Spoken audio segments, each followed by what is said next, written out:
It was just over a month ago when we found out some very shocking news out of college basketball that Darius Miles, a player for the University of Alabama who has one of the best teams in the country this year, was under arrest for murder. And in the few weeks since that happened, more people have gotten involved, including another Alabama basketball player. Most would say the best player on the team, Brandon Miller, is now wrapped up in this.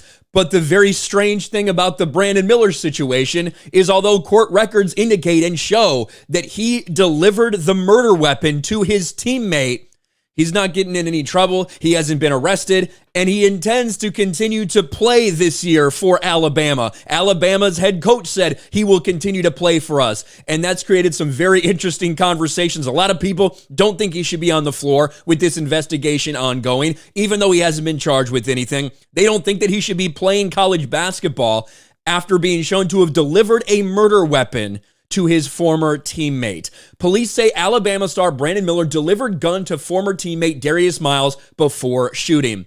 Alabama coach Nate Oates says Miller was in the wrong spot at the wrong time.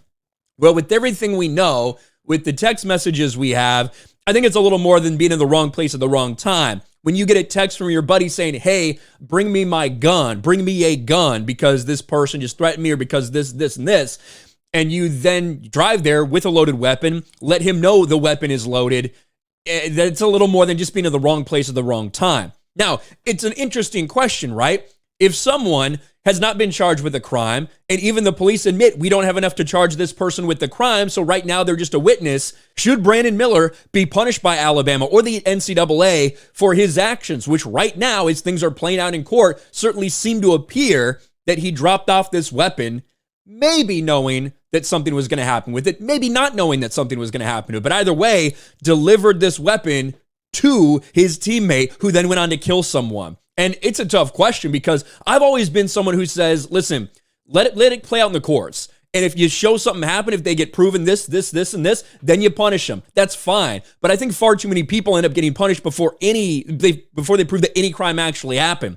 This is a different situation because we have some text messages, we have some proof, and it certainly is a very tough decision. You know, when you're the best team in the country and you have your best player wrapped up in this, what do? Well, right now, the Alabama answer is we're not going to do anything. We're not going to suspend him. We're going to treat him as a normal part of the team, and we're going to keep rolling this year because we got a really good team.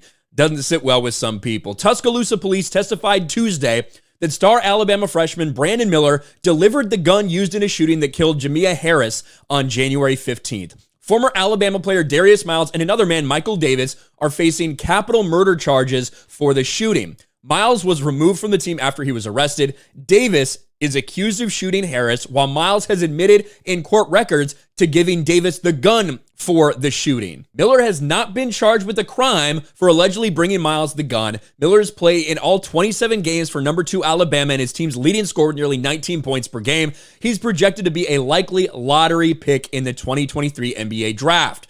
Per AI.com, police said in a preliminary hearing that Miles sent Miller a text message to bring Miles' gun to where the shooting took place. Miller's car was hit twice by gunfire during the shooting. Here it is. Here's the quotes.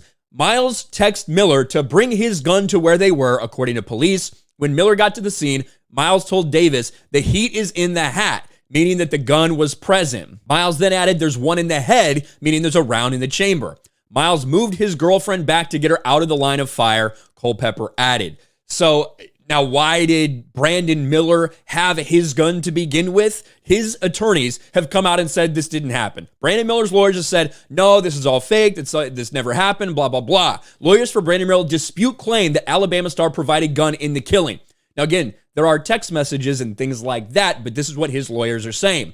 A day after police testimony involving Darius Miles, in which it was alleged that Brandon Miller provided the gun Miles used, Miller's lawyer released a statement disputing the claim. In his statement, attorney Jim Stranded stated Miller had no prior knowledge that Miles and 20-year-old Michael Buzz Davis, also charged with murder, had been involved in a verbal altercation with the 23-year-old victim Jamia Harris or Cedric Johnson, a man she was with at the time.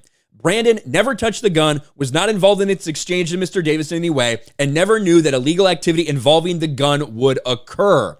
Standridge also disputes the claim that Miller parked his car to block the vehicle Harris was in, saying he just parked first when the Jeep driven by Johnson pulled up.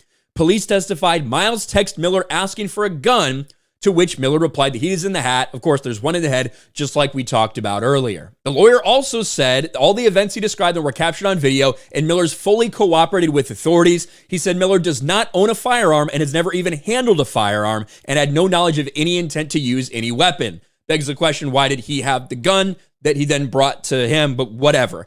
This is a very complex and convoluted situation. A lot of people are saying this guy shouldn't play. I think it's really tough because you got a guy involved in this investigation. The police have flat out said and admitted, we don't have enough to charge this guy. We can't show that he knew something bad was going to happen or anything like that, so we're not even charging him.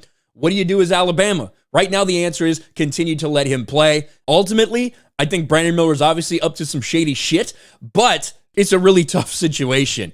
And I think some people are going to judge Alabama pretty harshly. We saw in football, right, when you saw an Alabama player strike was it a Tennessee cheerleader? It was maybe a Tennessee female fan. I think it was a Tennessee female fan who was on the field, right? No punishment there. We don't want to suspend you. We want you on the field. Now we're seeing that same pattern with an Alabama basketball player who allegedly handed a murder weapon over to the murderer. So very complex situation, and I don't know really what the right answer is. Let me know what you guys think in the comment section below. If it was me, I would like to think that I wouldn't let him play and we'd like sit him a couple of games until a lot of this was played out.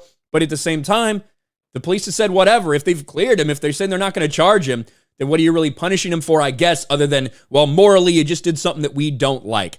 Let me know in the comment section below. Smash a like button, subscribe to the channel, ring the bell for notifications, share this video out there, and I'll talk to you later.